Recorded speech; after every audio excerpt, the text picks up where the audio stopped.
Hey, what's up, guys? I hope you're all fantastic out there. I want to just thank you, as always, for stopping by to check out the channel. If this is your first time here, welcome to the Silver Screen Analysis. I hope you enjoy what you hear and decide to stick around. We have a fun movie to talk about today. It's called Triple Threat. It's a martial arts film out of China, directed by Jesse V. Johnson, that's now available on demand and in select cinemas in the US. The film stars some of the finest in the genre: Tony Jaa, Iko Uwais, Tiger Chen, Selena Jade, Michael Jai White, and Scott Adkins. It's a collision of some of the best in the business when it comes to cinematic martial arts. So let's get into what I loved about this movie, what I didn't, and whether or not I think it's worth checking out. The story in this one centers on the daughter of a billionaire that's aiming to bring down a bunch of other crime syndicates, and this naturally earns her a contract on her life from said syndicates, and it brings out a collection of assassins that are there trying to kill her and collect the reward, and the woman ends up teaming with a small group of mercenaries that all have their own motives, and from there,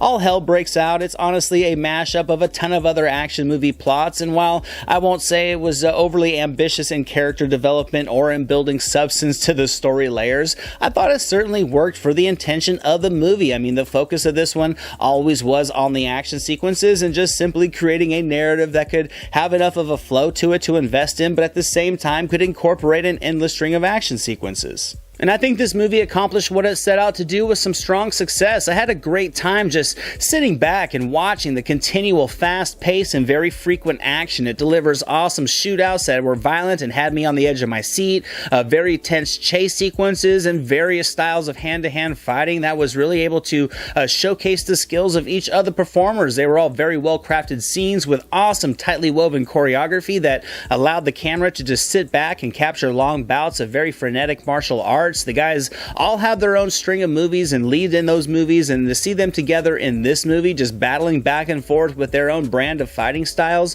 was incredibly entertaining. I enjoyed the performances across the board and thought everybody made the most out of their characters as well. There was a natural chemistry between everybody. It was fun and just charming to sit back and see the rapport between all of them in this movie to make it as good as possible, given they're all headliners in their own movies in this genre as well. I thought there was still visible effort from everybody there to really highlight what they could do. It resulted in some fun, awesome climactic showdowns. I think the camera work from Johnson complemented them and the story nicely. I enjoyed the angles that he selected. It really kept the viewpoint at appealing angles to immerse the viewer into the violence of the fighting. I also enjoyed some of the other techniques that he incorporated into the movie, because there was an effective use of camera movement and slow motion that really added to the visual appeal of things. I think the variety of techniques that Johnson used were able to really do a good job of capturing the precision of the choreography. They gave the fight sequences a very appealing, natural flow, but never felt overused to the point of stylizing things. I think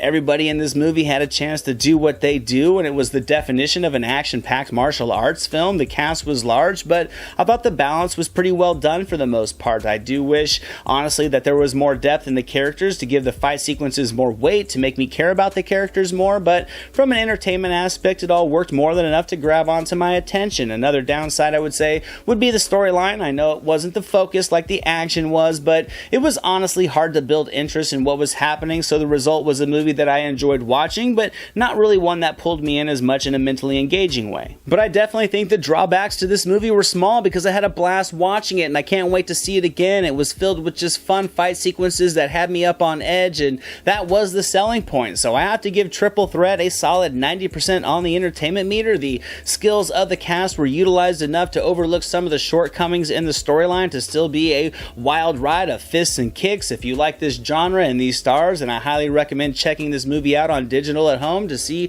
what it's all about.